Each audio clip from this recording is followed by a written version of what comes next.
So I'd like to welcome everybody to our police board meeting, and I would entertain a motion to reconvene in open session. Moved by Carl, seconded by Rosita. Please indicate your support by show of hands.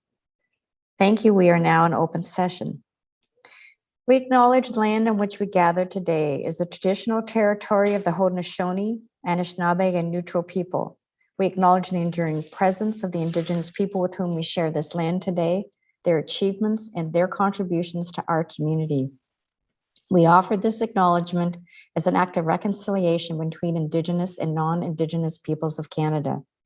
What I have learned in working with Indigenous people is that our relationship to the land should be one of stewardship, not ownership, and I'm honored to make this journey with them. I would ask the board if anyone has any declaration of pecuniary interest. Seeing none. We have no recommendations from closed. The next is a presentation of Waterloo Regional Police Services Scholarship. And I think our award recipient, Jennifer Strang, is with us.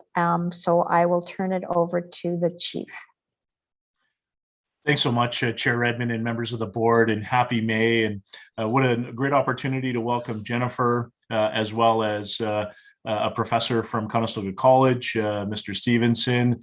I think it's also timely that as we celebrate Police Week, we recognize amazing students who are pursuing a career in policing and public safety. And so I'm going to turn it over to Deputy Chief Crowell.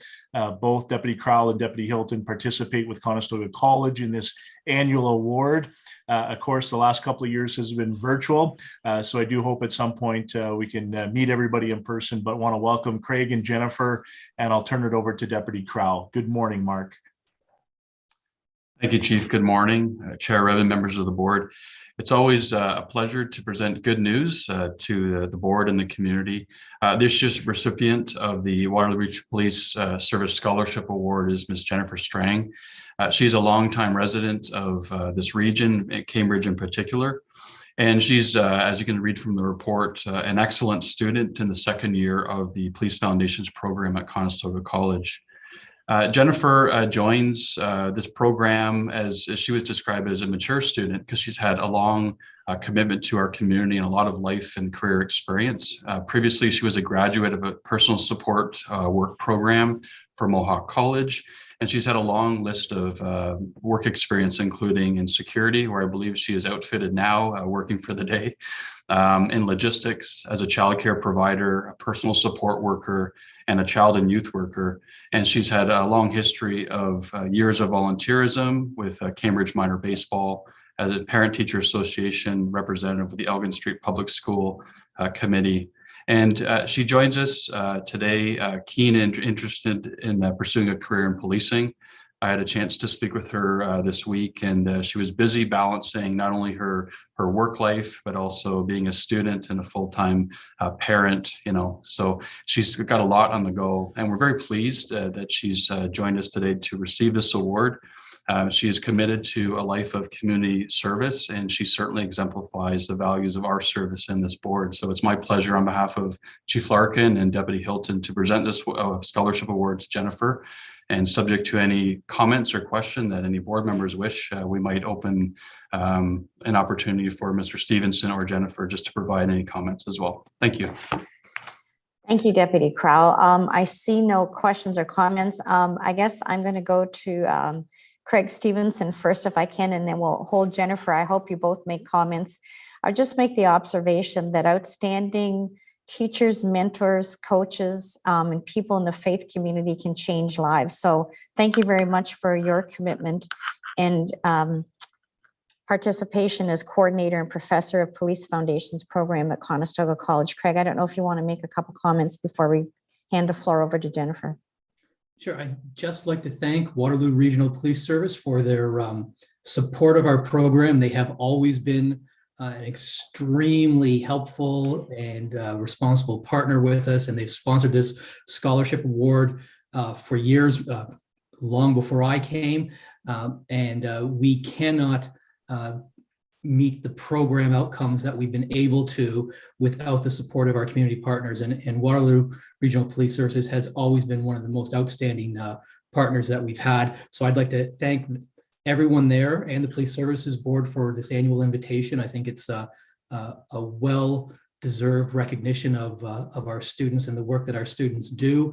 And we're just there to guide them. Jennifer was probably one of the hardest working students that I've seen in my 10, 11 years at Conestoga, and especially with the circumstances with COVID and most of it being virtual learning, she really exemplified everything that that a student and a person who wants to make a difference in their community can make. And so I'll just hand it over to Jennifer. But again, thank you to Waterloo Regional Police for this recognition for our student. Welcome, Jennifer. The floor is yours. Thank you for those kind words, Craig. I would like to thank you all for choosing me as a recipient for this award. I'm honored to be receiving it. As Mark had mentioned, I was born and raised in Waterloo Region.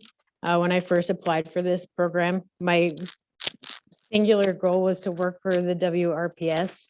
I want to make a difference in this community and give back to the people who have given me so much over the years.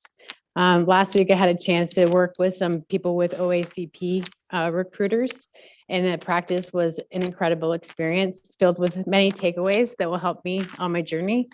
While interacting with all of those officers from around Ontario and attending the open house at headquarters this past weekend, it has increased my drive to continue to work hard to what it is that I want and let nothing stand in my way.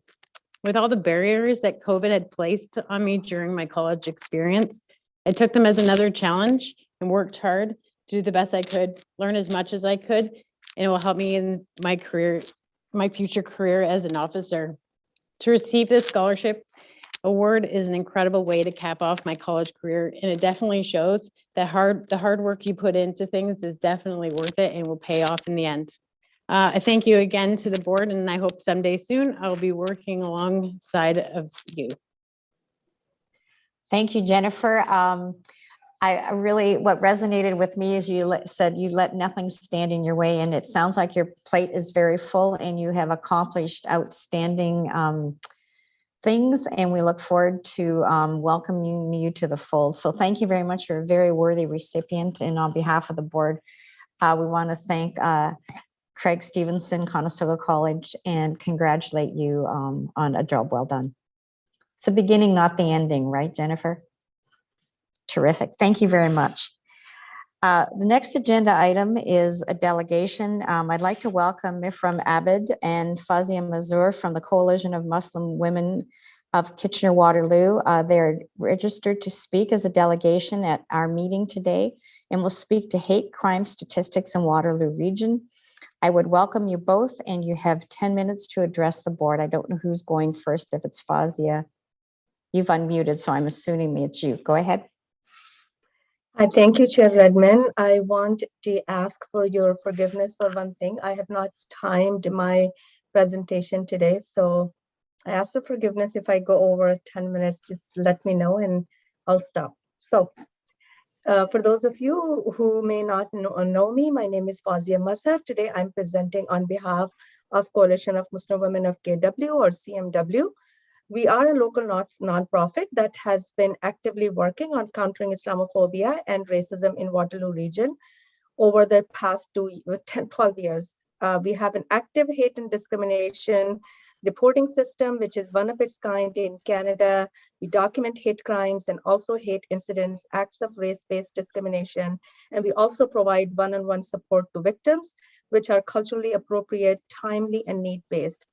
Our hate reporting system, we've tried to make it as barrier-free as possible. Victims can report for themselves or on behalf of someone else or as an eyewitness. Reports can be made in 10 languages and either through call, text, email, WhatsApp, or directly on our website. Today, I'm here to discuss a few key issues with the hate crime report that was presented to the board last month. So we have read the hate crimes report. that was released by Waterloo Region Police Services, we noticed that there are discrepancies between the data released by WRPS and our data. Although CMW's Hate or Discrimination Reporting and Support Service was formally launched in 2021, we have been receiving informal reports long before that. In fact, the high frequency of these informal reports was the primary reason for us to set up a more formal hate documentation system to begin with. We have seen a significant number of hate incidents directed at Muslim community, and this situation begs us to ask, why are these numbers not being reflected in the police reported hate data? At this point, I would like to share some staggering statistics around hate crimes in Canada. These statistics are telling us something, and we would all benefit from paying attention to the narrative that we are missing. Statistics Canada said law enforcement only reported 1,946 hate crimes in 2019. This was the year with the most recently available in-depth data. However, there were an estimated 223,000 self-reported hate crimes in Canada that same year. General Social Survey in 2019, according to General Social Survey in 2019, this is a staggering gap. Out of those 223,000 self-reported cases, victims said that 130,000 of those incidents involved violence. Only a quarter, or approximately 48,000 of the total self-reported hate crimes were reported to the police services across Canada. But only 1% were actually investigated by the police services across Canada as hate crimes. What is even more dismaying is a report by the Globe and Mail that on an average, only 6% to 28% of those investigated hate crimes involved laying in any charges in various Ontario jurisdictions. Waterloo region is placed at the bottom third place with 9% of the hate crime investigations resulting in charges. Adapting from the same Globe and Mail article, just to give you an example, anyone dialing 911 to report a hate crime in Waterloo region is only 1/5 as likely to see charges laid as someone calling to report an assault.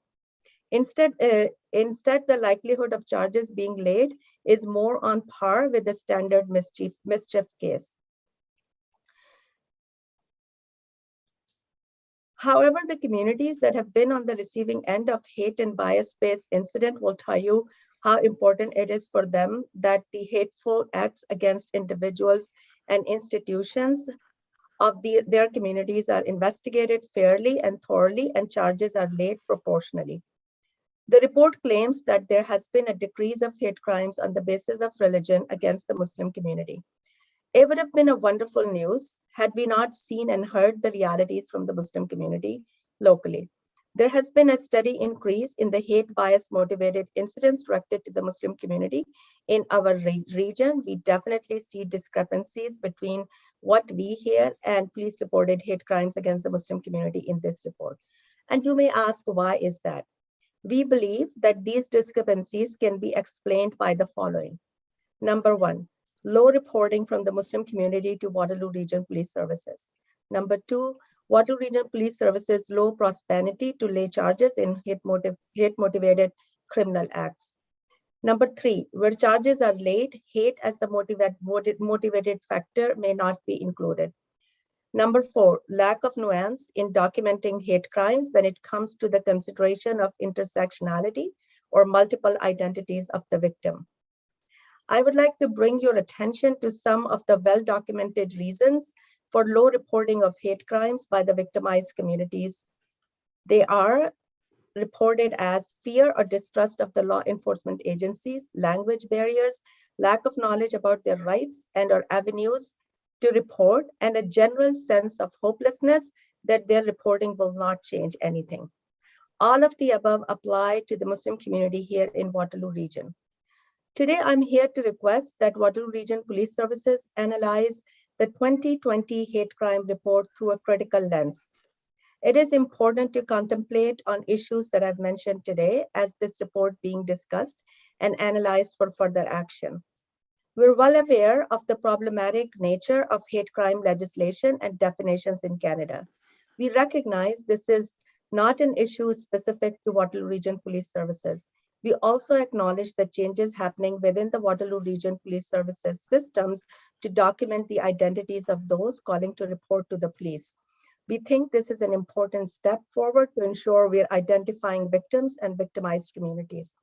We also want to mention that the CMW had a detailed meeting with the Waterloo Region Police Services Deputy Chief and the EDI team recently, and we discussed several of our concerns at length with them. The CMW emphasized on the acute need of open and transparent communication around hate crimes. Oftentimes, we read about local hate crimes in the news, which increases the anxiety in the community. Most often than not, these media reports are very short with no information about what identities were targeted in those cases. Updates on the progress of those cases are rare to find. When timely updates are not provided by police services, the gap is filled by presumptions and hearsay. As an organization that works in the field of reporting hate and supporting victims of hate, we feel it is vital that there is timely and transparent communication by the Waterloo Region Police Services about the hate-motivated crimes. Lastly, I would also like to bring to your attention that a new task force co-chaired by Canadian Race Relations Foundations and the RCMP has been formed to create national standards to help frontline officers better identify and solve hate crimes. The CMW urges the Waterloo Region Police Services to be engaged with the task force and become one of the leading police services in the country in tackling hate crime. Thank you for your time. Thank you, Fawzia. And I was keeping track, and you have 2 extra minutes, so well timed. Are there any questions or comments from the board?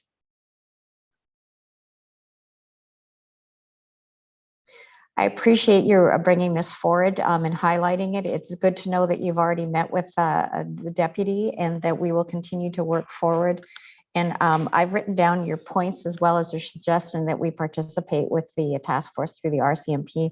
I understand we might have an in there in the next few weeks, so maybe that's something that we can pursue. So I see no comments. Mifra, do you? Oh, Karen, go ahead. My apologies, Chair Redmond. Wonderful presentation. And this is just, I apologize, I wasn't writing quickly enough. As part of your presentation, you were talking about, there were 4 points that you made, and it was the section you talked about language and hopelessness. Could I just, I apologize, could I just get you to repeat, because I want to make sure I capture all 4, and I'm not sure I did that appropriately. So my apologies there. I just thought it was a very good point. No worries, I can repeat them, and we can also send this presentation to Jill so that you have that. We have wonderful, notes. Thank you. So the first point is low reporting from the Muslim community to Waterloo Region Police Services. The second was WRPS low prosperity to lay charges in hate motivated criminal acts. As we just heard, it was placed at 9%. Where charges are late, hate as the motivating factor is not included in many cases, and lack of nuance in documenting hate crimes when it comes to the consideration of intersectionality or multiple identities of the victims. For example, a person might be Black and Muslim. So, and you had also said, and it was just, I think, almost right after you were also talking about, and it was, that's, I remember the language piece and I remember the hopelessness piece, but it was also that.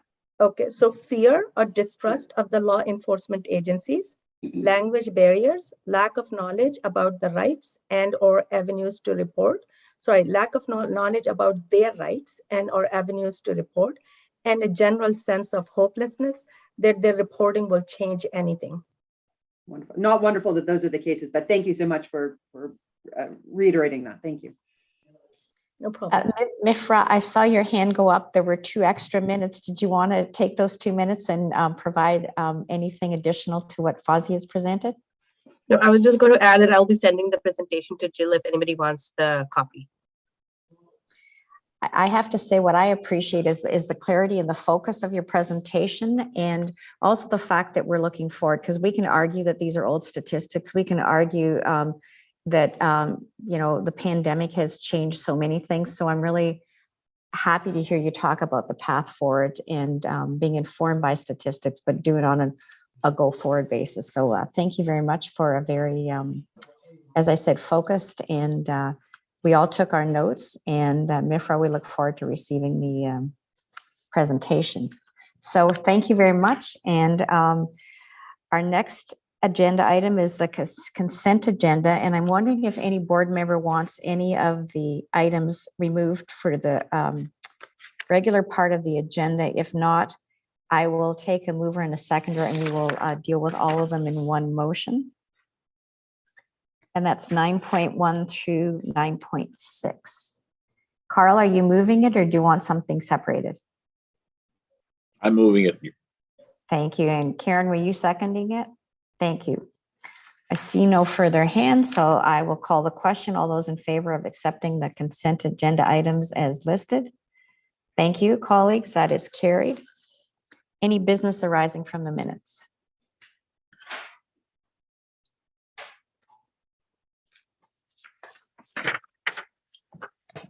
Okay, 11.1. This is correspondence. This is Al Alawash, President of the Canadian Arab Women's Association, and that is attached. It is for information. The next agenda item is Police Services Report Policy to Disconnect from Work. And Jill, I think it's over to you. Thank you, Chair Redmond and members of the board. So this agenda item relates to a new policy. This agenda item relates to a new policy that's coming to the board for consideration. And I'll just give you a little bit of background on the policy. In December of 2021, the Employment Standards Act was amended to create a requirement to develop a right to disconnect policy. And this includes a requirement for employers that have 25 or more employees as of January 1st of any given year. And the policy has to address employees disconnecting from work. And there is a definition in the Act on what that actually means. And this definition is included in the draft policy that's before you. The amended Act provides a transition period of 6 months from the date that the Act received royal assent. So therefore, in order for us to comply with those requirements, we do need to have the policy in place for June the 2nd of this year. So a draft policy was developed and it's included in your board package. The policy provides direction to the chief to develop a procedure that provides those more specific, clear expectations and direction to our civilian members as it relates to disconnecting from the workplace when appropriate, outside of those normal business hours or working hours. So once this procedure has been developed, pending board approval of the policy and the procedure has been developed and approved by the chief, a copy will be provided to the board for your information. The service does intend to have the procedure in place prior to the June 2nd deadline as well. So as I mentioned, this policy applies to civilian members of the service, as the Act doesn't apply to the sworn members. It was developed in consultation with key stakeholders, including the board solicitor, the Office of the Chief of Police, and the service's legal services branch, as well as the Policy and Procedures Development Office. So colleagues, a motion is required to approve this new policy. Jill, on behalf of the board and the service, thank you for being on top of this. And this will then go to the chief's, the ball will be in his court to do the procedure and the implementation, but we need a policy first. If there are any questions or comments, I would entertain them now. Otherwise, I would accept a motion and a seconder to accept this report to disconnect from work. Moved by Sandy, seconded by Rosita. I see no hands, so I'll call the question. All those in favor, please indicate. Thank you, colleagues. That is carried. And again, Jill, on behalf of the service and the board, thank you for being on top of that. The next agenda item is the External Sexual Assault Investigation Review.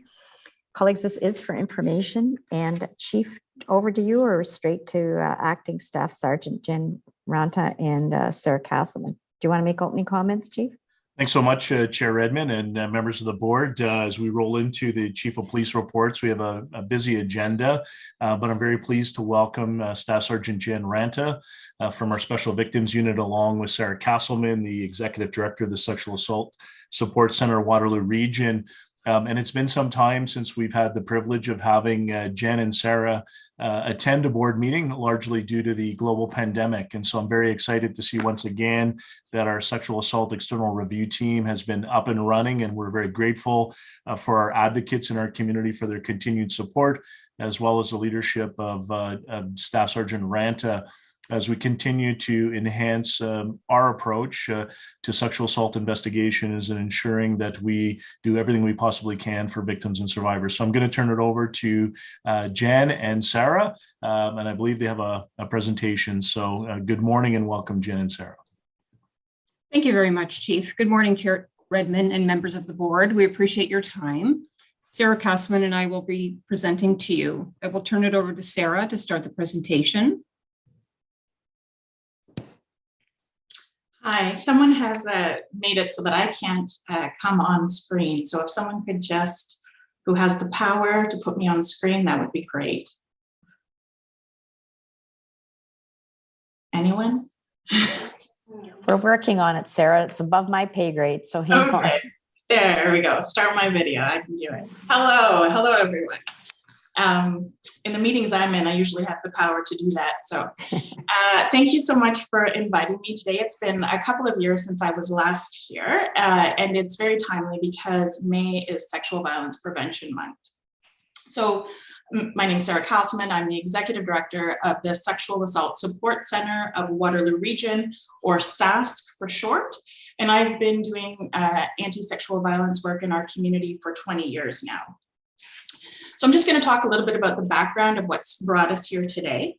In February 2017, the Globe and Mail had a major investigative series on police responses to sexual violence across Canada, particularly because so many sexual assault investigations were being labeled unfounded by police all across Canada. It was a 19.4% increase, or sorry, a 19.4% of sexual assaults at that point were being labeled unfounded, but in Waterloo Region, our rate was even higher at 27%. So it's important to know that this issue wasn't new. It was the public interest in this issue that was. For years, survivor advocates had been raising the issue of high unfounded rates and proposing solutions like what we've done in Waterloo Region. Robin Doolittle's series in the Globe and Mail amplified the voices of our sector and put this issue on the public's radar.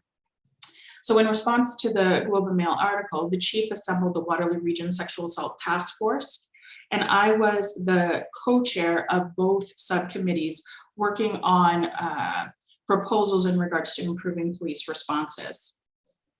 So that said, I've always said that unfounded rates are a bit of a red herring in that they draw attention away from other critical pieces of the conversation. The broader issue is sexual assault reporting rates haven't increased in any substantial way since 1993. It's estimated that only 5% of sexual assaults are reported to police nationwide, and charge rates over 30 years remain virtually unchanged, despite many folks' assertions that there's been many advancements in sexual assault investigations.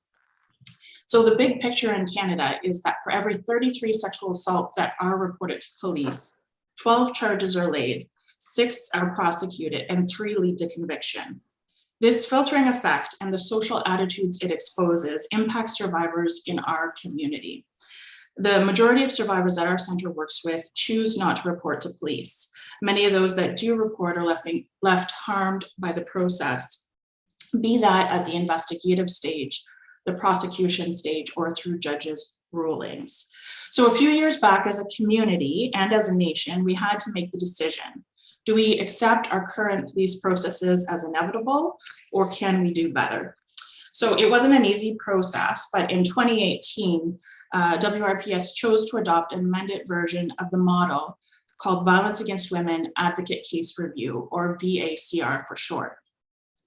This model is an advocate-led sexual assault case review process, which provides an independent oversight mechanism for police. In other words, in this model, advocates from community-based women's organizations who work directly with survivors of sexual violence have full access to review sexual assault investigations that weren't cleared by a charge. Our team then makes recommendations to the police, We do this both to provide oversight and to ultimately improve outcomes for survivors. So I'm going to pass it back to Jen, who's going to take you through some of the logistics before we talk about outcomes and next steps. Thank you, Sarah. In terms of the external review team members, the following community partners are involved in the reviews: the Sexual Assault Support Center of Waterloo Region, the YWCA Cambridge, the YWCA Kitchener-Waterloo, Women's Crisis Services of Waterloo Region, Shore Center, and we have Julia Forward now, who is our West Region Sexual Violence Crown Attorney.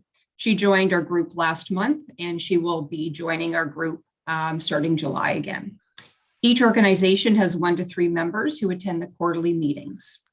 Jill, if you can flip the slide, please. In terms of process, since June 2019, the team has conducted 6 reviews and analyzed over 300 investigations.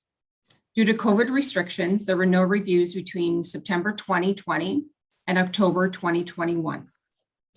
The investigations that are reviewed include sexual assaults where no charges were laid, their survivor is over the age of 12, and the alleged suspect is over the age of 18.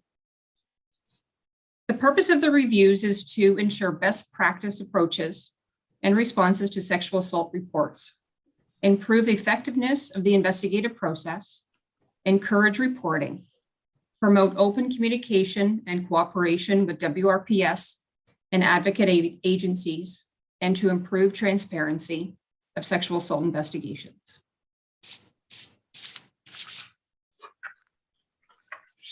The cases reviewed fall under the following call types: unfounded, founded, which could mean unsolved, insufficient evidence to proceed, victim declines to proceed, and cleared otherwise. For each review, WRPS compiles all investigative reports, such as officer notes, all video, audio recorded statements, forensic, medical reports, and any other investigative material gathered by the investigating officer. The team meets quarterly at headquarters for 3 days. The investigations are reviewed individually or collectively, and their findings are recorded and tracked. The results are then presented to the internal review committee, and the recommendations are shared within the organization and with myself for action. Jill, if you can flip the slide, and I'll turn it over to Sarah. We believe that advocate case review is an important step in the work to improve police responses to survivors of sexual assault. Overall, our team has seen some improvements in investigation over the last 4 years. Investigations are often more complete, documentation is better. There's been some work to create environments for survivors that are more conducive to them sharing. That said, and not unexpected, we see many of the same themes when reviewing investigations that were identified in the audit report that we submitted to the board in 2018. So some of those recurring themes are evidence of rape myths and gender bias in investigations, lack of knowledge about trauma-informed investigations, which is also very much connected to rape myths and gender bias. Ways to respond to survivors, disclosing with their experiences with compassion, challenges working with disenfranchised and vulnerable populations, such as those with mental health needs and developmental delays, and continued misunderstandings of the law, particularly around consent and capacity to consent. But there are a number of things that have been worked on, and I'm going to pass it over to Jen to go through some of those steps that the police have taken and some of the things that are coming up. Thanks, Sarah. In terms of actions to date, WRPS is responsive to the recommendations and is committed to improving services provided to survivors of sexual violence. WRPS has completed the following goals and are in the process of achieving further recommendations. Enhance case management by supervisors in the Special Victims Unit to ensure investigations are thorough and complete as per procedure. The WRPS website has been updated to provide specific information on how to report a sexual assault, the meaning of consent, and explanation of our investigative process. We have continued training for investigators centered on trauma-informed interviewing. We have upcoming training sessions with Julia Forward on areas of consent, rape myths, victim verbiage, and overall investigative techniques. Trauma-informed interviewing has been offered to frontline members, as well as members across the service. We offer more advocate support services to survivors during our interview process, including the introduction of therapy dogs through St. John's Ambulance, which is an amazing program. We are working towards creating a more welcoming environment in our interview rooms. And a contact card has been created for our investigators to hand out to survivors with local agency contact information. Can you flip the slide, please, Jill? Next steps. Our quarterly reviews will continue. All recommendations will be tracked, implemented, and monitored by senior leadership. This initiative is an ever-evolving process.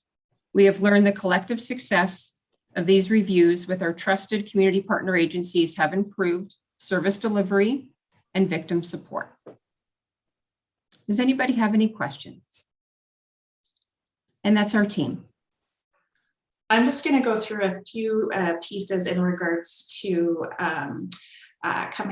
what we'd like to see kind of coming up with next steps, and then maybe we can open it for then. So I just wanted to share that members of our advocate case review team met recently to discuss what would be most helpful moving forward to both improve reviews and to improve outcomes for survivors.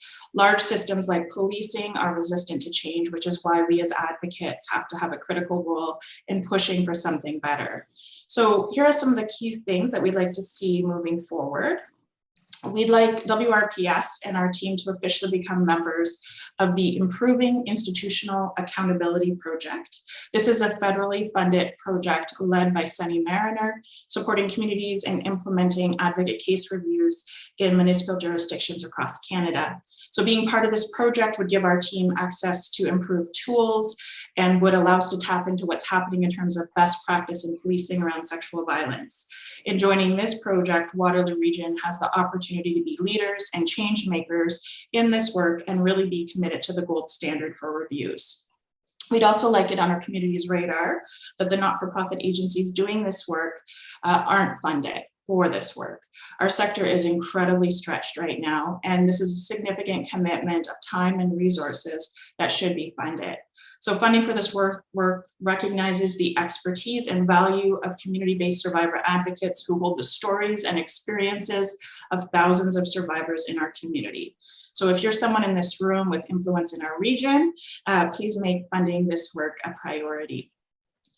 Since I last spoke to the board, our center has also created a dedicated sexual violence legal advocacy program. So this program supports survivors through the entire legal process, from the time harm occurs and someone considers reporting, through to the court process and even after the trial has ended. As part of this process, we'll be collecting feedback from local survivors about their experiences with our criminal justice system, from investigations to prosecutions to verdicts, and we'll be sharing summaries of this feedback with members of the advocate case review team to help inform our work. When we first talked about implementing advocate case review in our community as advocates, we talked about the need to track survivors' experiences of reporting. So even if there was insufficient evidence to proceed, did a survivor leave the police station feeling good about their choice to report, or did they wish they'd never gone? Were the experiences of disenfranchised survivors, such as those who are Black, Indigenous, racialized, or members of the 2S LGBTQ community, different from those from more privileged backgrounds? Those are the kinds of, that's the kind of feedback that will provide more context to the statistics around reporting and charge rates. And finally, moving forward, our team would really like to have annual meetings with the chief.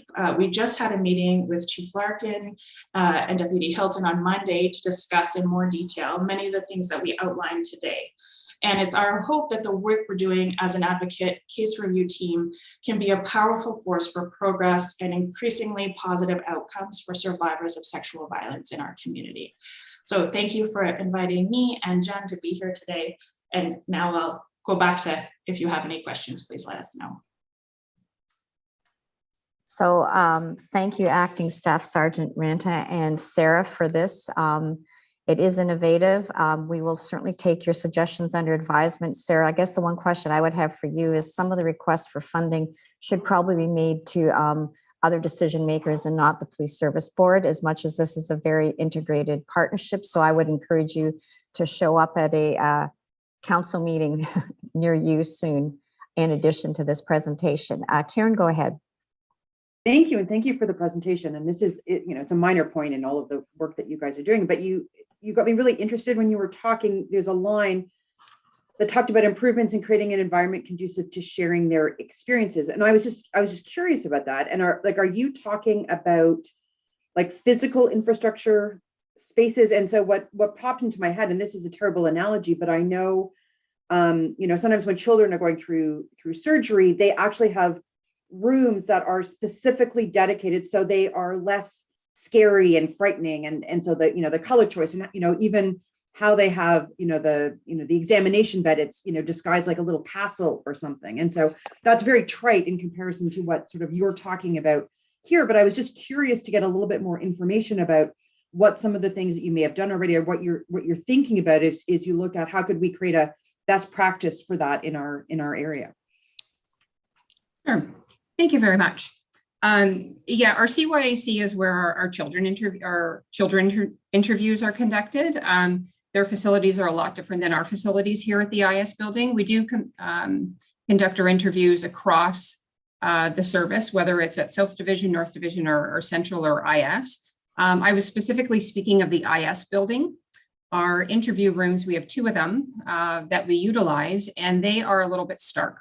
So I am hoping to improve the furniture in there, to improve a more welcoming environment, and to offer services to victims in terms of tea, coffee. It sounds very minor, but it opens those lines of communication.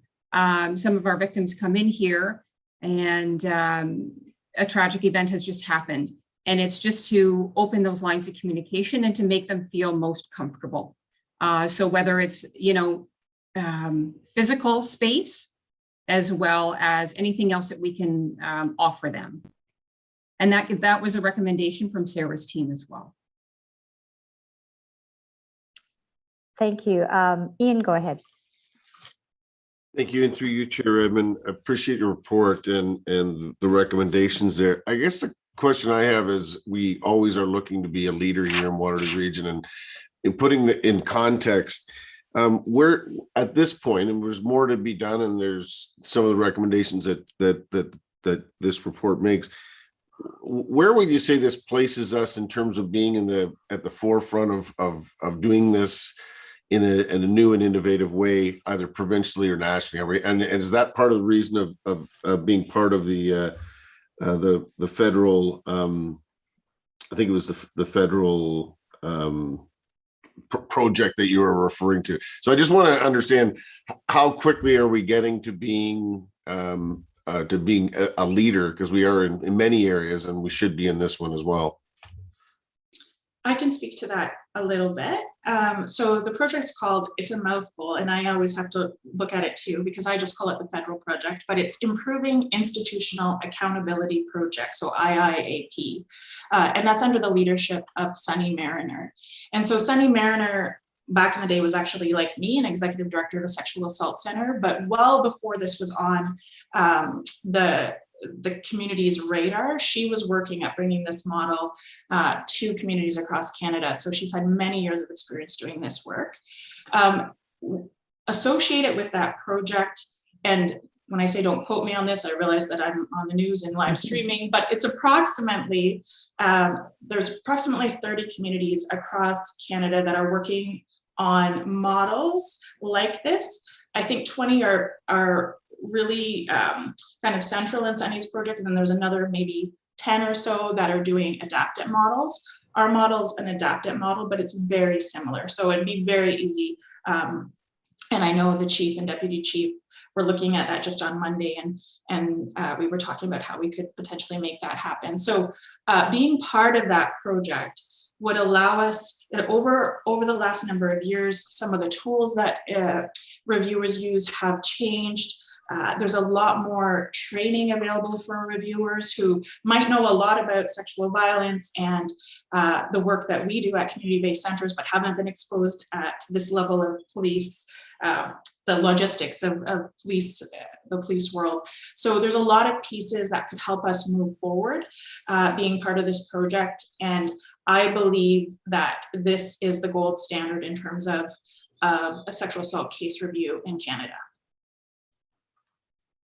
Thank you. Thank you for the questions, colleagues. I see no further questions. So Sarah and Jen, thank you very much for this ongoing partnership. It's very important. And again, I would just underscore, this is also a community issue. And I know, Sarah, that's the world that you've worked in. I can't believe you've done it for 20 years. I have to say, when you said that stat, I was a little surprised that it had actually been that long. But thank you very much for all these efforts. And thank the deputies and the chief for continuing to invest in innovative ideas. So thank you very much. That is for information, colleagues. The next agenda item is WRPS Intelligent Notes. This is 2022 Q1 report. And Chief, do you want to kick this off? Thanks so much, Chair Redmond, and excellent presentation. I also want to thank Jen and Sarah for their leadership and all the amazing work. I think we're on the right direction, and hopefully the recommendations will continue to advance us towards the gold standard. And so thank them. And the next piece is also unique to our region, where quarterly we report on intelligence notes and the work that we're doing as a police service. This is also tied to our larger race-based data collection. And have pleased to welcome Dr. Mandy Williams from our Strategic Services branch, as well as Staff Sergeant Michael Kent from our Intelligence Services. Behind the scenes, we also have Miss Margaret Glode, our Strategic Services Manager, as well as Superintendent Eugene Fenton. So I'm going to turn it over to Dr. Williams and Staff Kent to take you through our presentation and answer any questions that the board may have. So welcome. Good morning, Mandy and Mike. Thank you, Chief. Good morning, Chair Redmond and members of the board. So we're happy to talk to you about our intelligence notes for the first quarter of 2022. So what I'm going to do is I'm going to pull some highlights from the data, and then Mike's going to work to add a little bit of context and understanding behind what those numbers might mean. I'd like to mention before we dive in that we are dealing with small numbers here. So as by definition, small numbers do fluctuate more than we would expect from large numbers. So there will be fluctuations in this data over time. And as we collect more data as the year progresses, these numbers will become more robust. And like I said, we are working to develop more context behind these numbers. We have a working group that's headed by Superintendent Fenton, and we have our academic partnership with the race-based data collection strategy. And those two pieces will be working together to add more context to these numbers over time. So this is kind of an emerging information point for us. So in the first quarter of 2022, there was 122 occurrences that resulted in 174 intelligence notes with 157 unique subjects. 4 intelligence notes were created based on observed vehicles, and they had no person associated with them.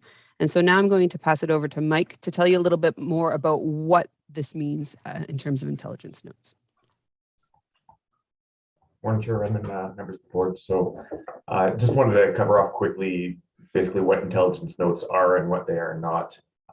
It might be sort of a repeat for everyone, but just essentially what it is a way for us as the police to capture the observations of our frontline police officers that might not otherwise appear in any sort of report and put it into a format that we can query as investigators to move investigations forward. When I talk to new police officers or have correspondence with them by email or something like that, I often tell them that they're the eyes and ears of our police service. And so it's the observations that they make when they're out on the road that they put back to us through this intelligence note process. Often they're motivated by officers doing some sort of proactive initiative that's based on intelligence-led matters where there's information coming in from the public about a given address or location or individual, and the officers are following up on that public information. Through historical analysis of the race-based data associated with this note, these notes, it's been determined that there are certain demographics that seem to be disproportionately represented in the data. And as Mandy mentioned, a working group has been put together in regards to that. And with the assistance of Dr. Williams and our academic partners, we're looking further into this data. For example, like Mandy just mentioned, there were 4 intelligence notes that we noted in the first quarter that had race-based data attached to them that were actually just vehicles that had been queried. There was no person involved with them. But the registered owner, the race-based data was captured off of the registered owner. So in those circumstances, it doesn't really fit in with the race-based data context. So we're really working as part of the group to clean up how we capture that intelligence and how we sort of categorize the information as it comes in, so we have a better idea of what that information is that's coming in and how it's being gathered and why it's being gathered, making sure that there are no sort of racial bias that's built into that process at all. I want to make sure that's clear as well that these intelligence notes are not regulated interactions. So these are situations where officers are either interacting with somebody through some other lawful purpose, and then they flag it as this is something that's important intelligence, or else it's a situation where the officer isn't interacting with the individual at all, but they're familiar with that person through some other context, and again are sort of flagging that interaction is something that the intelligence branch should be aware of. Go ahead. Okay, Sorry. so move. No, you go ahead. I thought you put your hand up. Oh, sorry. So moving on in terms of location, most of the notes were created in 2 locations, so WC6 zone and the WN6 zone.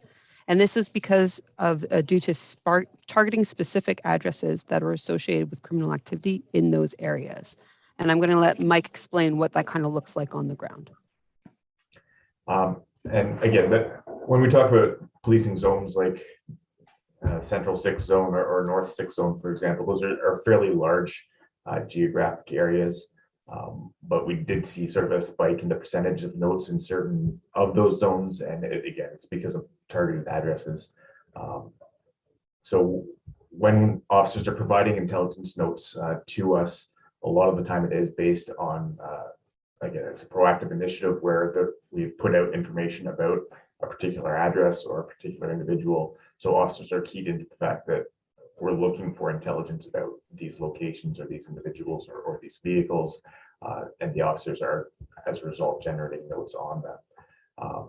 So, for example, with the Central 6 and North 6 zones, both of those zones contain motels where we're seeing a lot of drug trafficking activity and human trafficking activity at those locations. What's happening is we have individuals coming down the 401 corridor from the GTA area and Montreal area. They're sort of setting up shop at motels within our region, plying their trade for a little while and then moving on. Officers are aware of that, and so they attend those locations and they'll query license plates in the parking lots.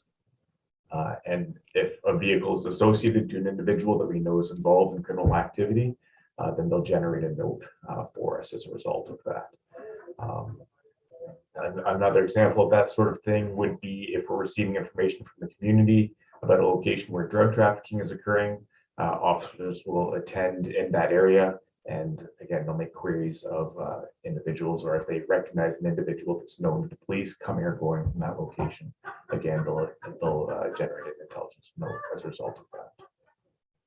Andy? So next, in line with our race-based data collection strategy and the Anti-Racism Act data standards, I looked at disaggregate data. So I looked more specifically at the person characteristics of individuals represented within the intelligence notes. I would like to note that this data is very much descriptive. It is not explanatory. And so that's the purpose of this more contextual piece, is to try to explain why we're seeing the numbers that we're seeing. But the numbers themselves are purely descriptive. So to look at how representation was happening within our data, I used 2 types of benchmarks to examine this representation. The first one is disparity. So this is whether groups are equally represented within the data itself, so within the intelligence notes data. And for this to happen, meaningful benchmarks need to be selected.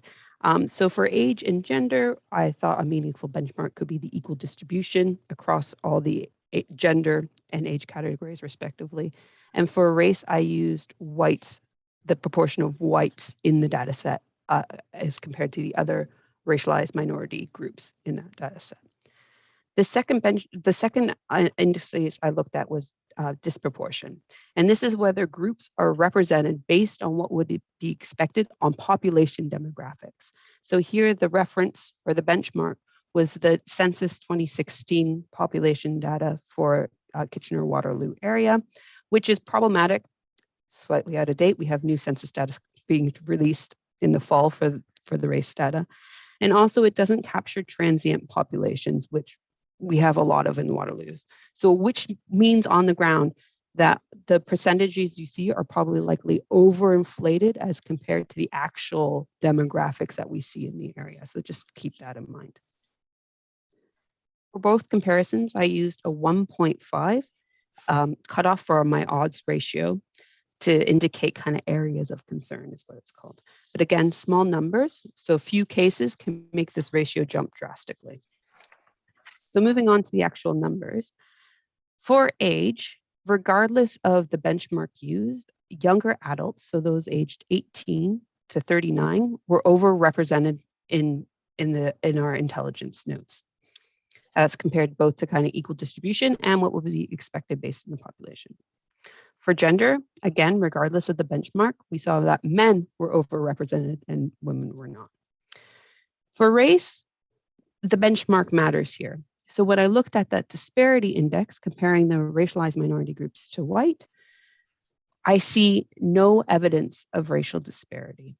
Okay, so the proportion of racialized minorities as compared to whites, none of those comparisons were above the 1.5 cutoff.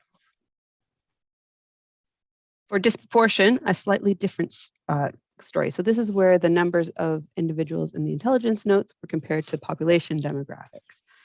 And here what we see is the overrepresentation of three groups: Arab, Black, and visible minorities. For the Arab and the visible minorities, there's the issue of small numbers. So I wouldn't put too, those are going to change over time. But for the Black group, we did see some disproportion. So what to keep in mind with this is the population benchmark is not a gold standard benchmark. And so that's something that our working groups and our academic partnership will examine over time, is what is a more appropriate benchmark other than the population data for examining disproportion and disparity. So that's something that's going to develop and become more robust and sophisticated. So in terms of the numbers, so table 7 in the report, I'm just going to talk about the bigger numbers that we see. And this is really the intersection of race and the motivation, or the why the individual was captured in those notes. So we have 42 notes that involve Black person subjects. 18 of those notes were related to drug or drug trafficking. And 11 of those notes were kind of intelligence-based and motivated locations, like Mike was mentioning. Of the 42 notes involving Black persons, 12 of them was related to human trafficking. And again, 10 were based on intelligence, so proactive policing. What this does mean is 12 of those notes were created based on officer discretion, maybe not kind of motivated in a way, but Mike's going to pick up on that point in a moment. We also had 86 notes involving white subjects. 15 of those were related to break and enters. All were at the officer's discretion. 41 notes were related to drug trafficking, and 11 of those were more evidence-driven. And 17 were categorized as other, 2 of which were more evidence-driven. That means that for white persons, 73 notes were created at officer discretion. So Mike, I'm going to pass it over to you just to provide a bit more context to that. Thanks, Mandy. Again, as Mandy was mentioning, a lot of these notes are driven based on proactive measures based on locations or individuals. So we really We see them happening most frequently where a location is known to be involved in some sort of criminal activity, like I mentioned earlier, the motels, where we're seeing drug or human trafficking activity occurring. A location is specifically targeted because some sort of serious crime has occurred in the area. So there's been a shooting or a homicide, something along those lines, and investigators are looking for information surrounding that location. If we're receiving information from the public about drug trafficking at a particular address, that would drive intelligence notes in that area as we ask officers to do proactive patrol in that area, or else an individual might be known to be involved in criminal activity as a high risk or a prolific offender, and we're receiving information that they're involved actively in crime, and we'll ask individuals to keep tabs on that member of the public. One case that we're seeing there, Mandy mentioned those 12 notes that involved Black subjects that really drove up the percentage in that case. I did a bit of a dive into the data this morning, and of those 12 notes, 5 of them were the same individual. That is an individual that's well known to police, is a prolific offender, and we have ongoing information that that individual is involved in crime. So we would certainly expect that officers, if they saw that individual out in the community, would flag that, yes, they saw this individual, this is where they saw him or that individual with, who they may be interacting with, that sort of information. And that information would be used to drive an investigation forward. So that's the sort of information where sometimes we're going to see disparity in the numbers just because we may be seeing the same individual over and over again in the context of a given investigation. Mandy, do you want to chime in on the use of the notes at all, or do you want me to continue? No, I can start us off. So one key question about intelligence notes is, are they useful? How are they being used? Who are they being used? Is this a unique crime-solving tool? And so we're starting to gather information about that. So Mike, I'll pass it off to you to tell more about how this process is unfolding. Yeah, and I think this is a question that even before we had the regulated interaction regulation in place, it's a question that anecdotally police officers will always say, yes, these are very, very useful tools, but I don't think we've ever been very good at sort of quantifying how often they're used or what they're used for. And a prime example of that is the first quarter. So we haven't been tracking exactly when intelligence notes are used. At the end of the first quarter, we put out a message to officers and said, please let us know when you've used intelligence notes, just so we could get a bit of an idea of where they are getting used. And we got feedback about 10 notes that were used over that quarter relating to homicide investigation, drug investigations, gang investigations. That number seemed very low to us and makes us question how useful these notes really are. So what we started doing is on a go forward basis, we've been reaching out proactively to our members and saying, please let us know when you're using these notes. Over the first 6 weeks of this second quarter, we've already had officers report back 60 times where they've used intelligence notes to move their investigations forward, to support affidavits for judicial authorizations, to link individuals to other individuals in investigations. So when we're pushing officers and getting them to tell us what they're using them for as they're using them, we're finding that it's very useful and helpful data for those investigations. And that's something that we're going to continue to do on a go-forward basis so we can show the value of these notes. Along with the other information that we're changing as part of that race-based data collection strategy to better quantify who the subject of these notes are and the sort of the story behind how we got to the note going in, whether it's just a vehicle that we're looking at or an individual and the circumstances of how we get to that person to get the note generated. And I think that's it for me. Yeah, thanks, Mike. And so, yeah, the next step of this evaluation piece is this unique information? Is this, can this information be captured another way that does not involve intelligence notes? So over the course of the next year or so, we'll start to disentangle how we can better capture that and share that with the board. So that's it from us for now. I'm happy to take questions if they're around. Thank you, Mike and Mandy. Really deep dive. Appreciate the context. Carl. Thank you, Madam Chair. Thanks for the presentation too. I was wondering, Mandy, would body cameras fit into the? I know we're on a pilot project with that right now, and I'm wondering how that would fit into the mix, or would it? I might jump in on that one if. Oh yeah. Okay. So yeah, go for it, Mike. So generally, because the body worn cameras are going to be activated in circumstances where officers are already engaged in investigation, a lot of the time these notes are captured where the officers are not interacting with an individual at all. So there'll be no body worn sort of component to it at all. It's just gonna be the officer's observations that they're making while they're out and about that'll be recorded in their notes and eventually transferred into an intelligence note. But certainly if the officer is, if the intelligence note is generated during an occurrence where the officer is intended based on a call for service, then there would definitely be body worn video of that interaction as well. Thanks for that, Mike. Thank you. Thank you. Sandy, go ahead. Thank you. Listening to your analysis of deciding whether these are worthwhile and well used, do they take a long time? Like, are these taking a disproportionate amount of time to complete and to record?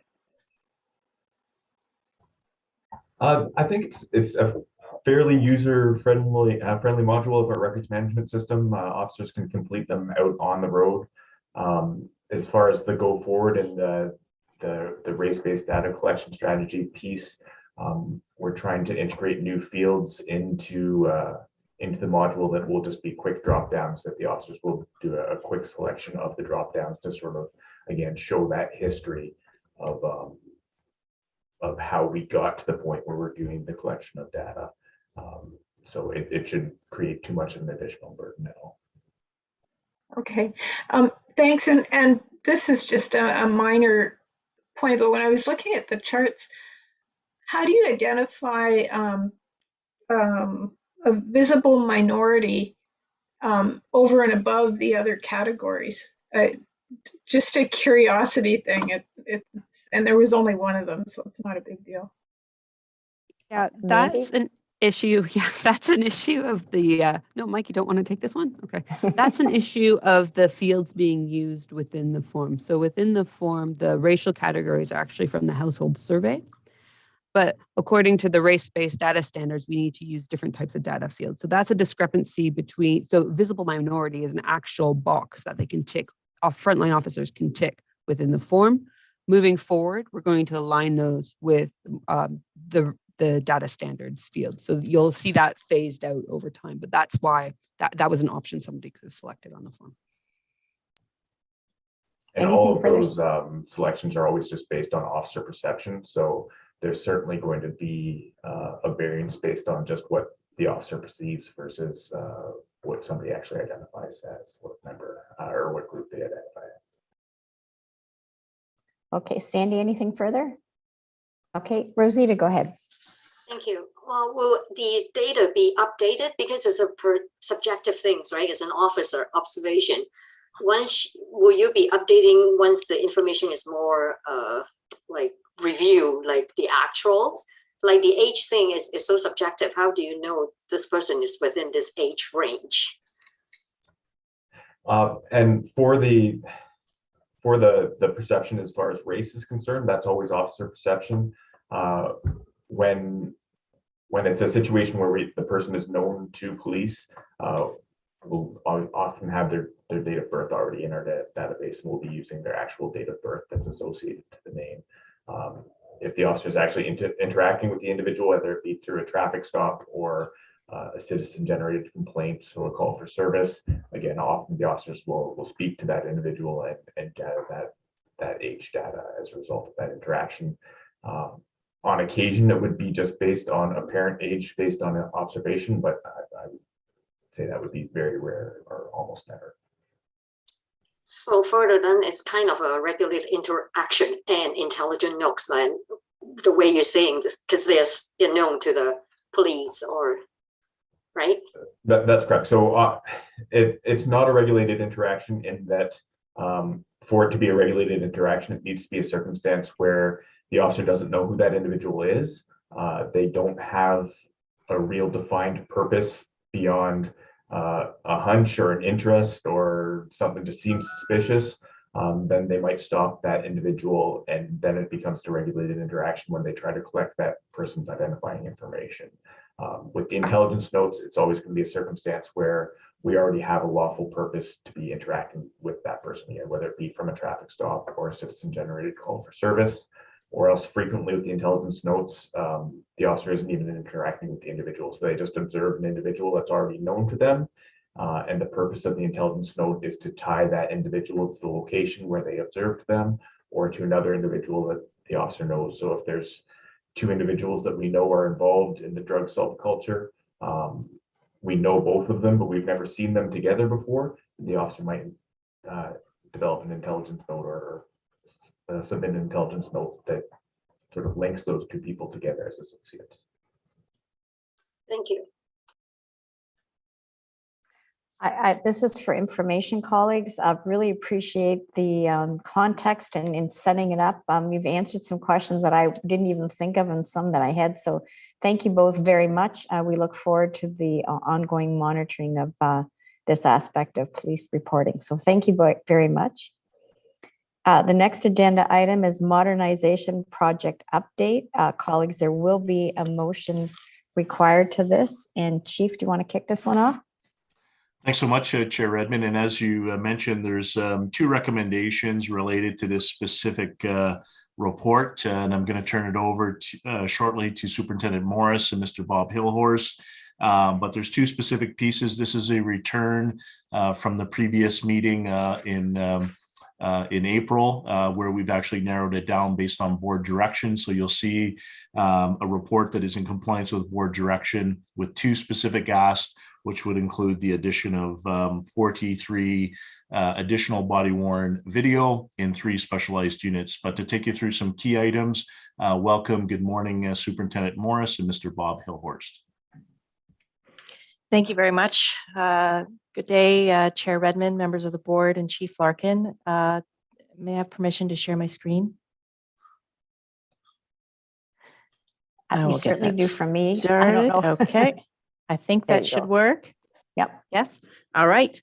I am really hoping that I'm going to hold the record for the shortest board report you've ever had in the history of the board meetings. So as the chief mentioned, we're back. We are back with a very quick recommendation for you. Just some background, as you recall, the last board meeting, we asked for the extension of our current body-worn pilot program to be extended until October, and that was approved. At that time, the board also asked us and recommended that we come back with a redeveloped request to increase, at the time we'd asked to increase our body-worn deployment, and the board asked us to come back with a redeveloped request just to limit the scope of our expansion. So our updated recommendation for you today is that we would like to provide body-worn coverage to our specialized units. That's for further evaluation in some high-risk situations. That is at a pre-budgeted cost of approximately $80,000. As the chief mentioned, that will include 43 camera systems. They would be deployed in the following areas: with special response, with K9, and with our community engagement officers that work across the region. And then just quickly, a brief review for you of why we're asking to move to specialized units.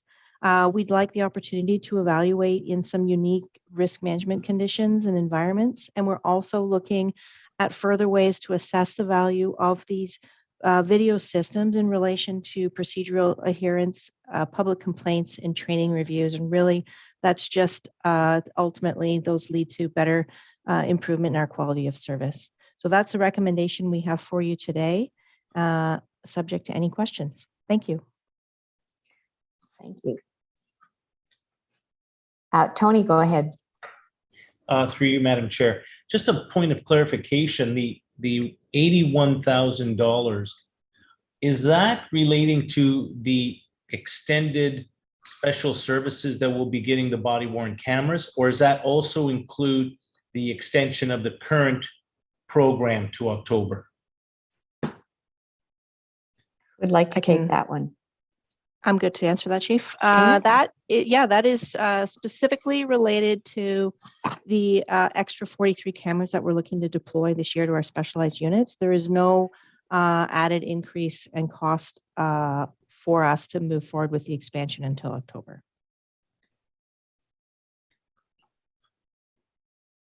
Tony, did that answer your question or did it further confuse it? No, I thank you. No, sorry about that. I just look confused, sorry. Any further questions or comments? Karen. Thank you for this, and thank you for coming back, because I know I was one that had lots and lots and lots of, I'm going to phrase it as questions. You may have had other words in your brain when I was talking about it last time.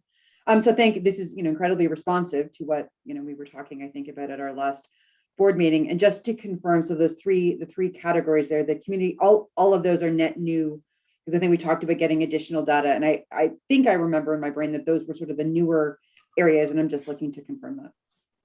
That is correct. I certainly don't remember K9, it's what we're currently looking at. So that's correct. Currently, right now, they're on North Patrol, 2 shifts out of North Patrol and in our traffic branch because of our in-car video. And so these would be 3 additional areas that we would be moving the cameras into. That's great. Thank you so much. So just for clarity, and we can take them both at the same time, one motion is to extend the program till October 2022, and the other is an expenditure of $80,000, correct? Chair, I think we've already approved the first. I think we approved the first one at our last meeting. Yeah. Well, I thought we did too, but I heard 2 motions and I'm only seeing one. So I guess I'm wondering what the second motion is. I think the second motion is to expand it to those 3 areas, which we didn't vote on last time. We deferred it. Chief, any comments? Yeah, so my apologies. There's really one motion here. The first is worded in the sense of that it would actually the new 3 specialized units until the end of October 22. So they would roll into the larger body worn video project. The second piece is the actual entering into the existing agreement with Axon Public Safety in the amount of $81,891 plus all applicable taxes. And so, I guess it's framed in 2 sort of sentences, but it's really one complete motion. You've already approved the North Patrol continuation, which we're grateful for. This is the secondary piece. So hopefully that clarifies it for you. It does. Thank you. So maybe I was projecting my confusion on Tony. Ian, go ahead. Oh, sorry. I was just going to move the motion or second. Okay. If it's Ian's moving it. Anyone want to second it? Seconded by Karen. I see no further comments. Everybody wants to second it. All those in favor? That is carried. Thank you, colleagues. And thank you for coming back so quickly with clarification. Next agenda item is reserve and reserve funds update. There is a motion required to approve the target reserve and reserve fund contributions and balances as noted. And Chief, do you want to go first before Kirsten? Thanks so much, Chair Redmond. Again, there is a motion here that the board approve the revised target reserve and reserve fund contributions and balances as set out in the report. Kirsten will take the board through a comprehensive overview, and then we look forward to taking any questions from the board. So good morning, Kirsten. Morning. All right, so this is the annual report, just reporting on the status of our reserve and reserve funds updates. And just quickly, the objective of having these reserve and reserve funds are to adhere to statutory requirements, to ensure financial stability and flexibility, look at funding of our major capital expenditures, and reduce our use of debentures.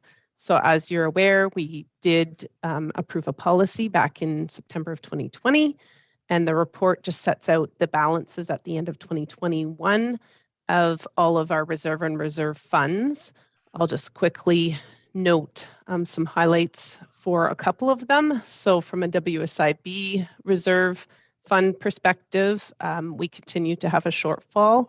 At the end of 2021, it was approximately $9 million.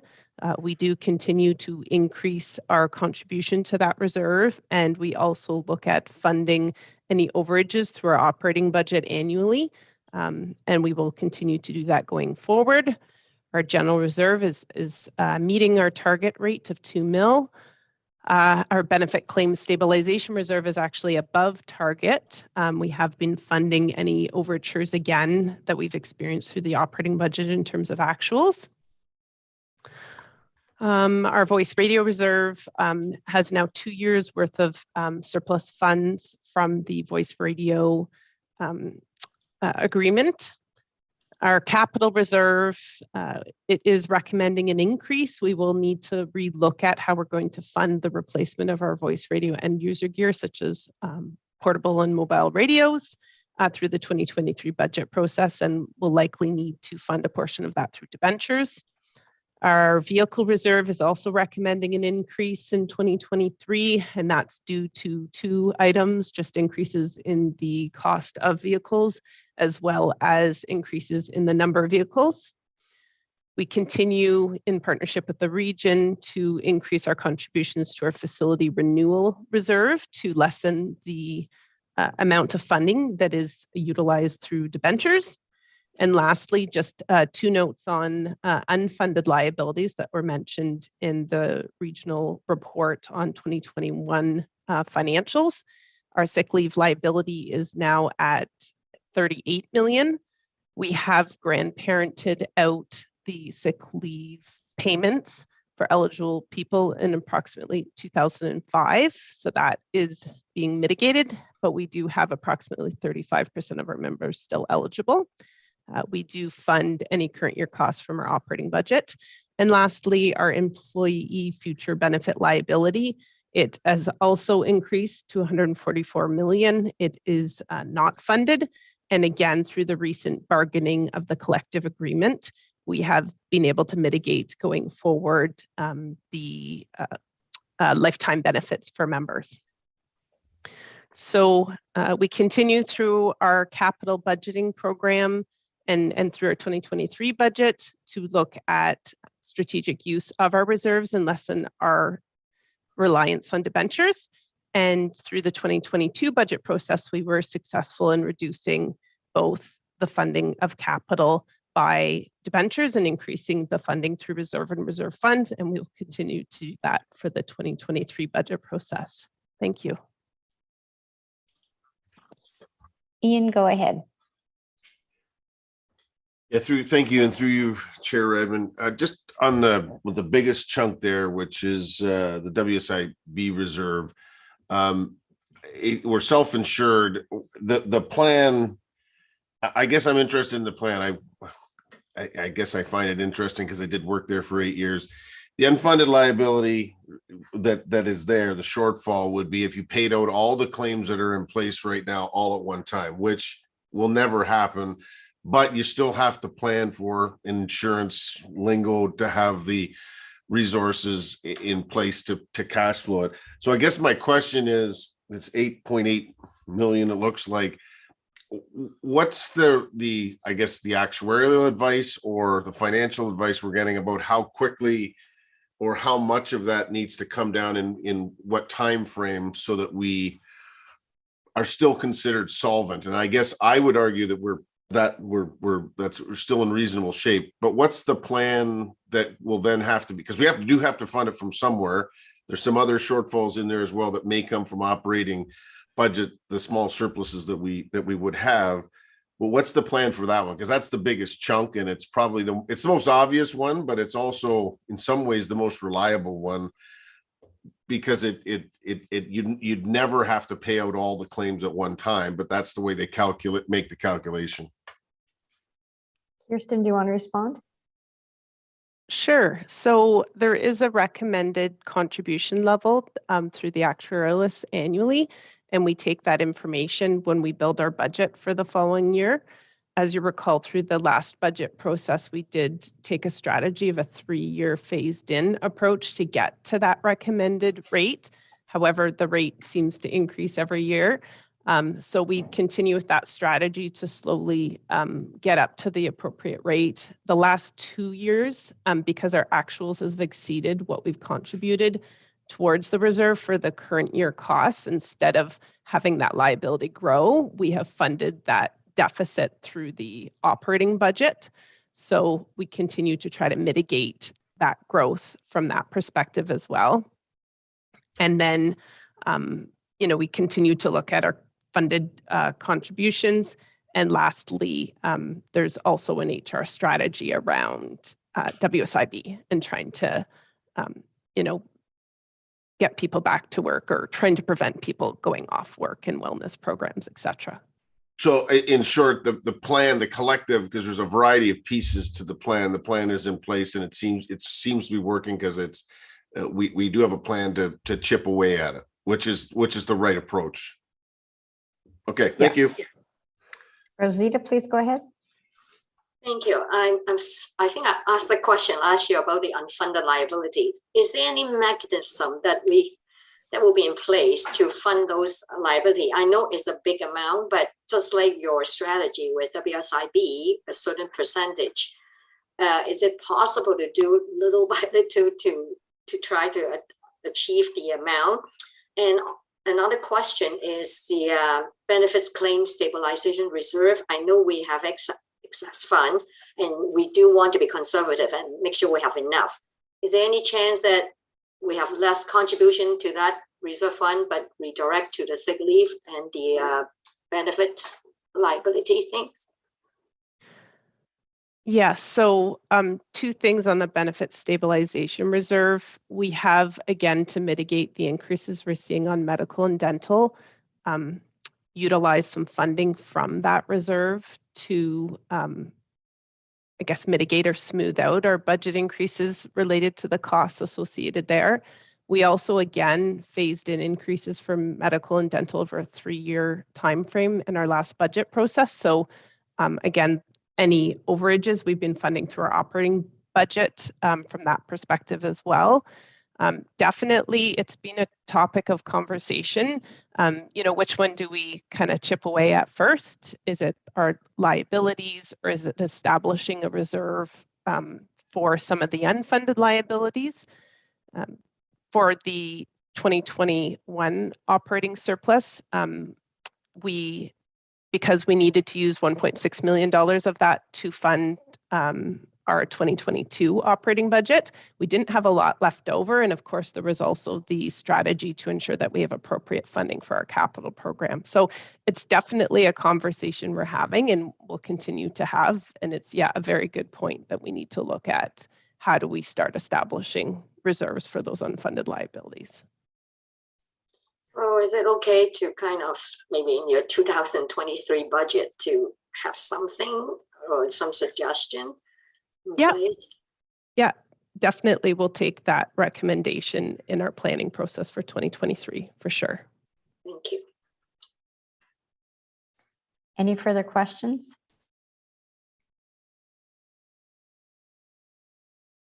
So colleagues, we need a motion is required. This is for the reserve and reserve funds update, and Holly's going to share, I think, the motion or not. Okay.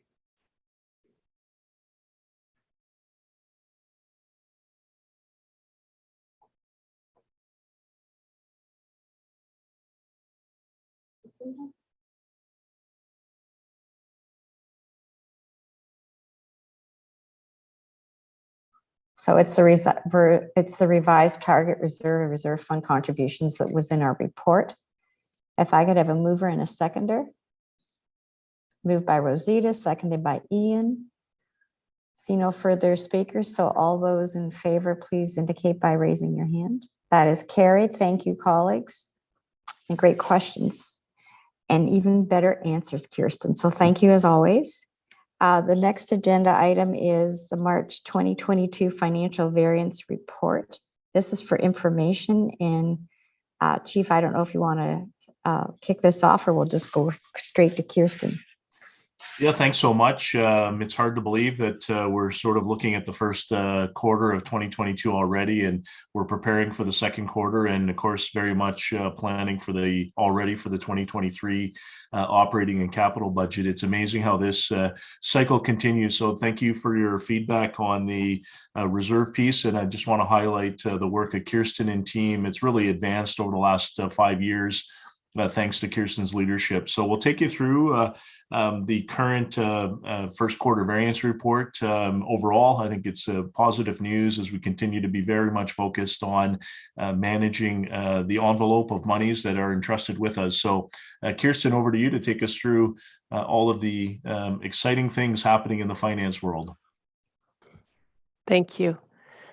So before you today is the Q1 financial variance report. Both operating and capital remain within budget to date.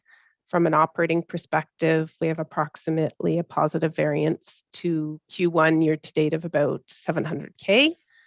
From a full-time equivalent resource perspective, we had 2 under complement to date.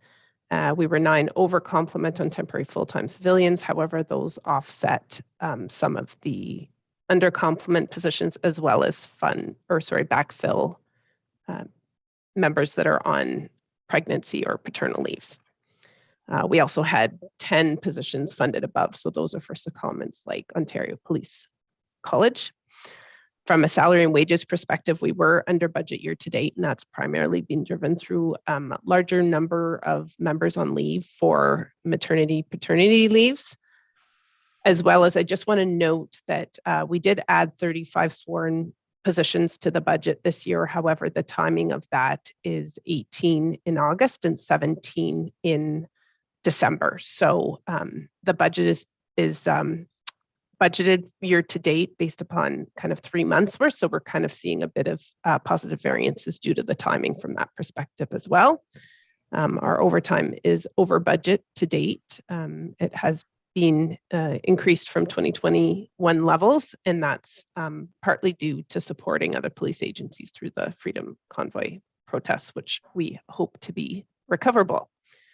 Benefits are over budget to date, and that's due to 2 things: the timing of CPP and EI, as well as we're seeing higher benefit costs related to WSIB, medical and dental to date.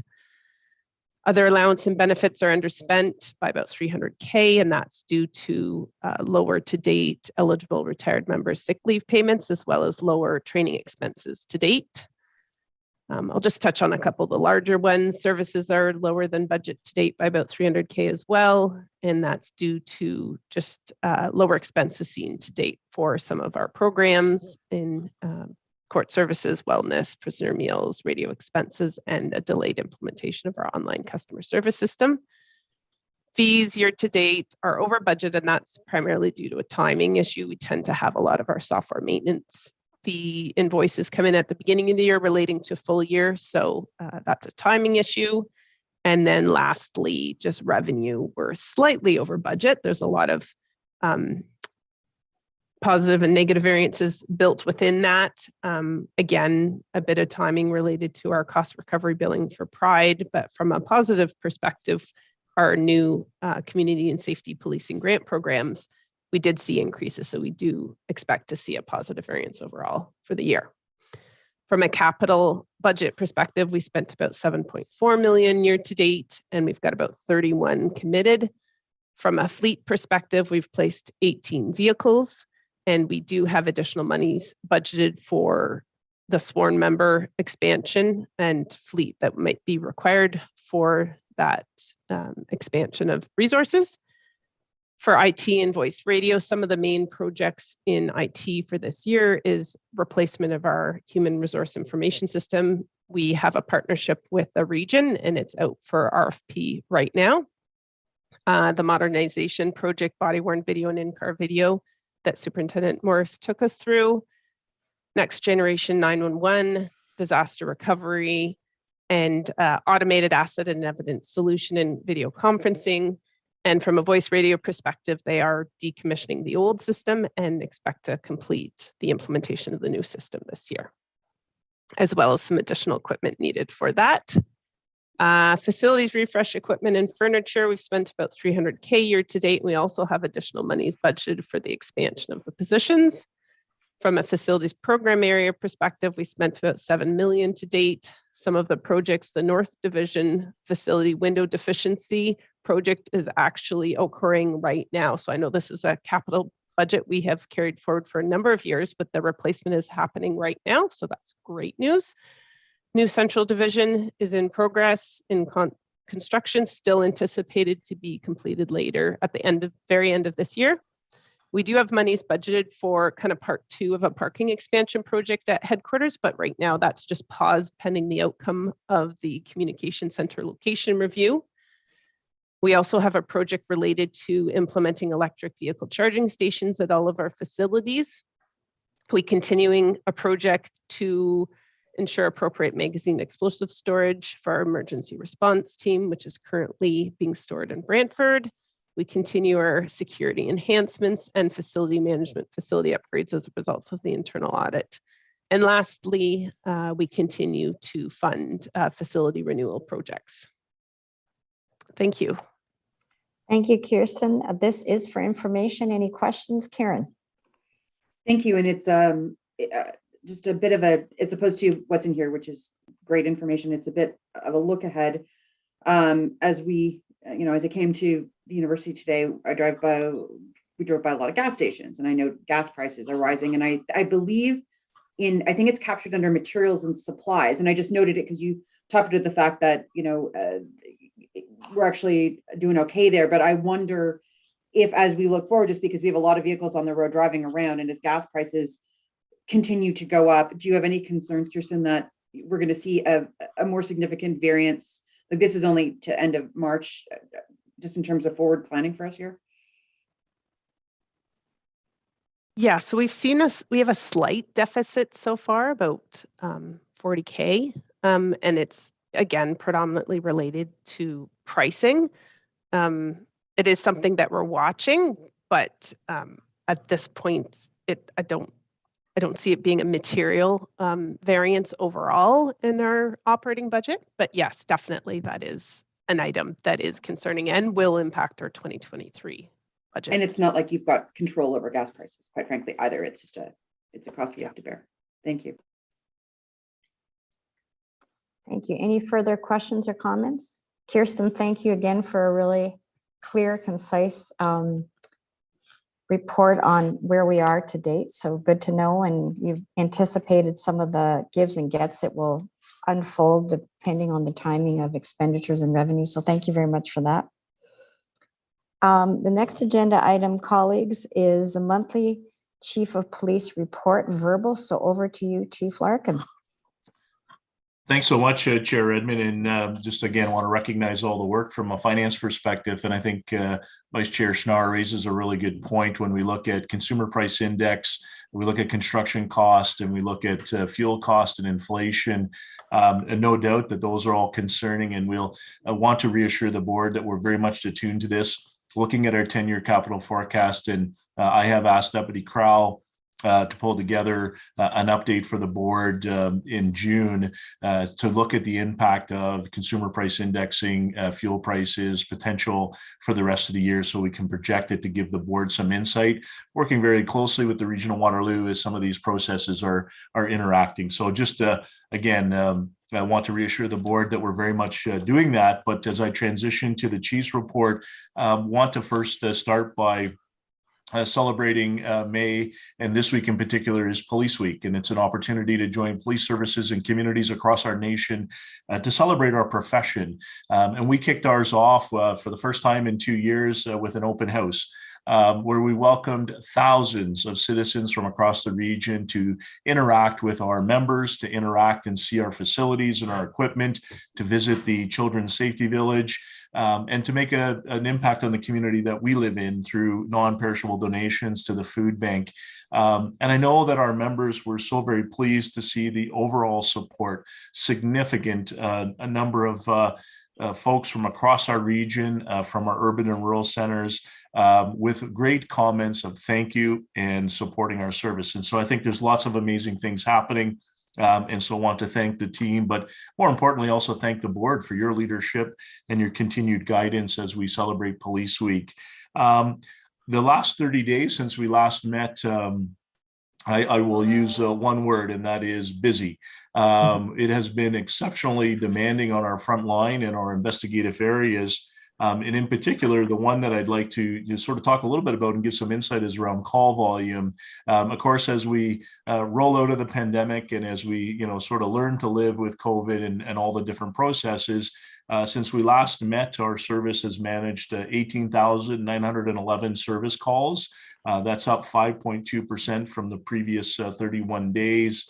And what's, as we continue to look at sort of where the demands are and how we deploy our resources, we're really seeing a shift in the northern part of our region. So in the city of Waterloo is taking more calls for service. Generally, Central Division was the primary locale. So we're looking at about, out of those 18,911 calls, almost equal, 35% are handled by our Central Division. The other 35% are handled by our North Division. And about 30% of those calls are handled in the South, and about just under 1% are handled in our rural communities. And so just to give you some insight as to how we are continuing to measure and use call analytics to ensure that we're, in the right place at the right time. Of course, I would be remiss if I didn't spend some time more recently on the weekend. Two major incidences. The first is a very sad, tragic incident in the city of Cambridge, the death of an 8-year-old boy on Town Line Road in the city of Cambridge. And I want to reassure the community and the board that our major crime and our investigators continue to do significant amount of work as we determine the cause and the actual nature of the death. We do believe that this is a suspicious death. Although the postmortem was inconclusive, we are awaiting toxicology results, but we continue to work with external policing partners, including the Ontario Provincial Police, and we do have a person of interest, and we're very concerned about their wellness and their well-being. There's limited risk to the community. We believe that through evidence and through our investigation, that we're very much focused on the property and very much looking for the person of interest, and that continues today and will continue, and we'll keep the community updated as we continue through. The other item I'd like to highlight is the actions of 2 Central Division officers who over the weekend rescued a woman from Victoria Park Lake who was unconscious, who was in an overdose state and had fallen into the lake, and not only was coping with the overdose, but also the potential to drown. Both officers entered into the lake, were able to successfully rescue and pull the woman to safety. They both administered naloxone and provided life care and life-saving measures until regional paramedics can transition the individual to healthcare. And the reason why I speak of these 2 incidents is, if there are lots of moving parts in all of these things, one can only imagine the work that we've been doing on the suspicious death and supporting those individuals, the families, the circle of impact on the community, but also our investigators. And then conversely, at the same time, managing a rescue from Victoria Park. I think it speaks to our membership. I think it speaks to who the work that we do every single day. We're averaging in the last 30 days about 530 calls for service every day. And I'm very proud. And as we, pause to recognize Police Week, it's an opportunity to recognize the amazing 1,200 members of our police service who do amazing work every single day. And I'm very, very proud of the work that we do. And I also equally recognize that we don't always get it right, but when we don't get it right, we learn from those lessons. Those are not just lessons observed, they're actually lessons that are actioned. And so very proud of that. We're transitioning into Road Safety Week.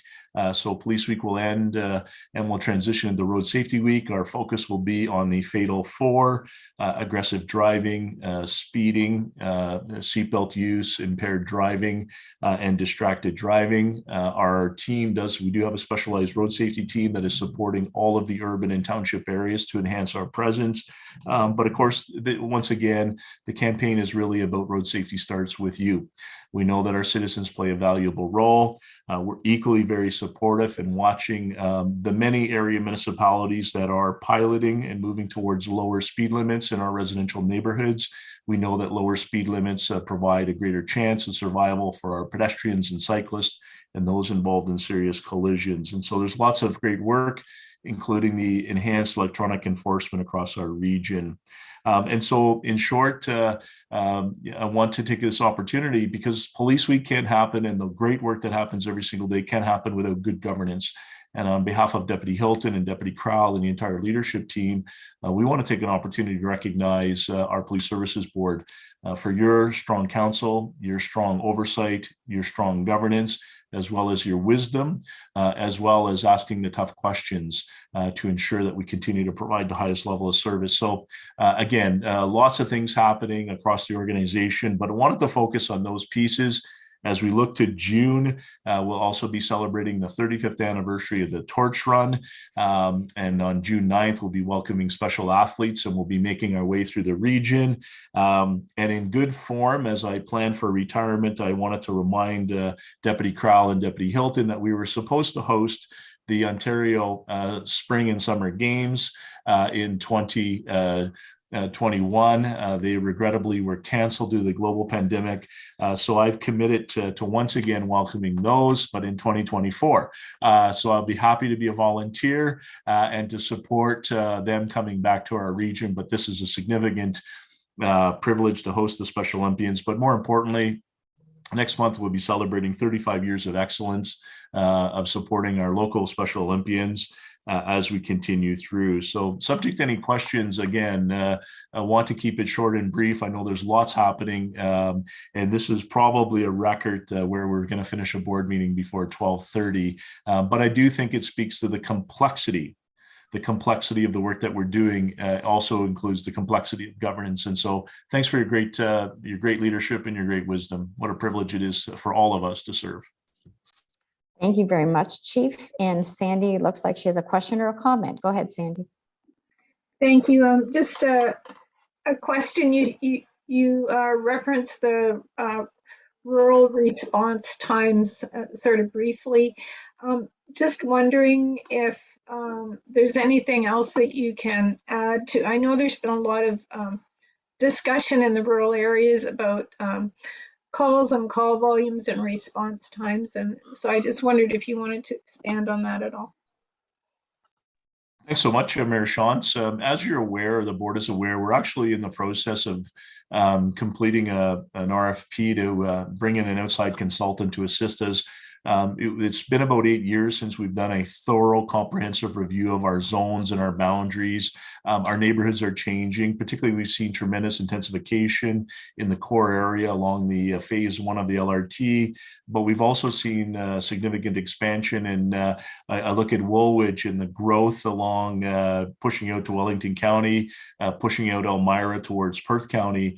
And so we are doing some significant work. But in the interim, as the board is aware, we've restructured our operational facilities. And so, the rural detachment is no longer being utilized where we, housed equipment and housed cars. Those officers now deploy at a North Division. But when I look at, so in the last 30 days, there's been about 146 calls for service in our rural areas. We've done an analysis, so we look at the last 4 years, and for the most part, we're in the average range.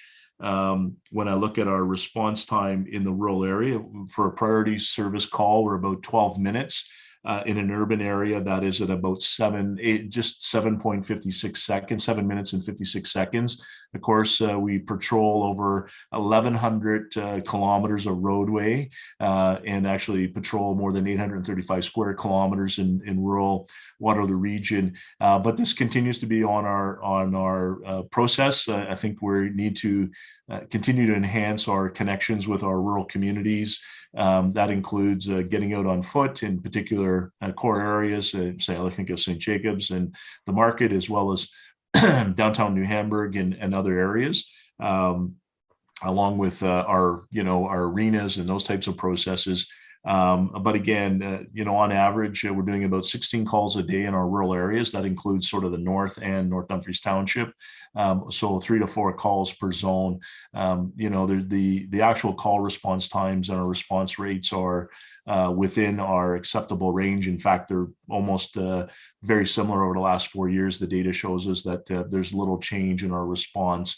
That being said, we do hear from our community that they're looking for more. I can guarantee you, if you live in the townships during Road Safety Week, generally we see higher speeds in the townships. I would encourage everybody to raise your right foot and slow down and do your part in our townships, because that's one of the sad outcomes of speeding and aggressive driving in the townships is we see a higher fatality rate because the speeds are higher. So stay tuned. Our request for proposal for the outside consultant is coming along. I know Deputy Hilton's team is working on that. We hope to get it out and actually hope to be back to the board in the fall as part of a larger update around neighborhood strategies and urban and rural policing strategies. So appreciate the continued feedback.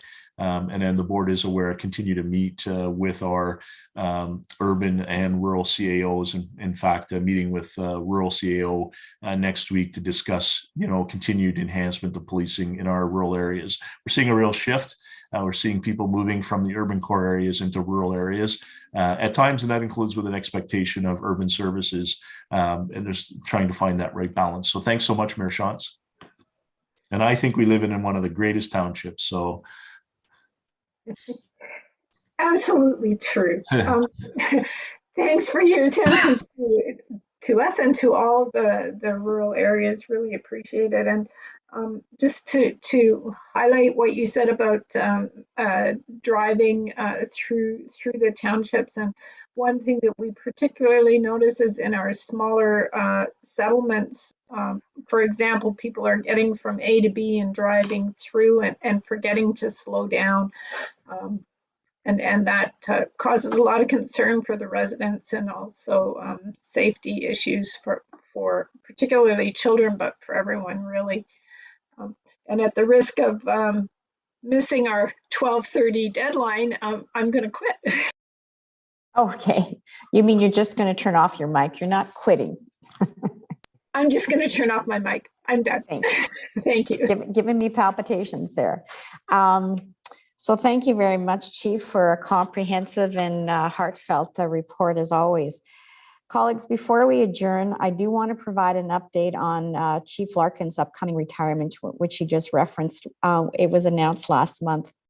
His last day as chief will be July the 3rd. The board has appointed Staff Superintendent John Goodman to serve as interim chief until the search for a permanent chief is complete. Staff Superintendent Goodman has been with the police service for 27 dedicated years, serving the community in various roles and units within the service. He is well known in the community for developing positive relationships and partnerships, and I know that we will be well served during this transition period. On behalf of the board, I want to thank Staff Sergeant Goodman for his willingness to serve in this interim role. We expect the search for our next chief of police, and the board has hired Boyden Canada, which is a global talent and leadership advisory firm, to conduct a nationwide search. We're confident that Boyden Canada will identify candidates that will reflect the goals and the values we expect from our police service and from our next chief of police. A media release will be sent out shortly, providing the details that I have just shared at this meeting. And we do that with recognition that the chief is leaving big shoes to fill, but that what we have is a very strong leadership team within our organization and throughout our organization. And I think that the values and the innovation that I feel define us as a police service will continue. I think the foundations are solid and have been well formed. So once we're adjourned, members of the media are welcome to log into Zoom if you're not already in this meeting. The details have been provided, and Chief Larkin will be available to take questions from the media. So colleagues, I would now entertain a motion to adjourn. That's moved by Carl, seconded by Karen. All those in favor? Thank you, colleagues.